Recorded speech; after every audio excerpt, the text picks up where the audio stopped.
In this video, I'll show you exactly how to install FiveM for GTA 5.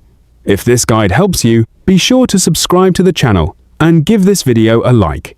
First, head over to the FiveM website and click the Download Client button. Read through the terms of service, then click Agree to begin the download. Once the download is complete, open the FiveM.exe file to start the installation process.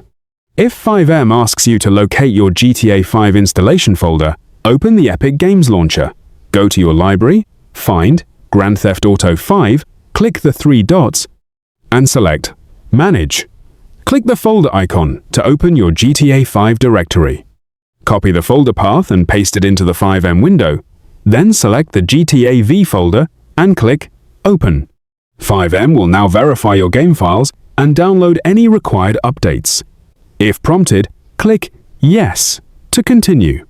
After the installation is finished, sign in using either your Steam or Epic Games account.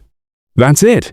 FiveM is now successfully installed, and you're ready to start playing on FiveM servers.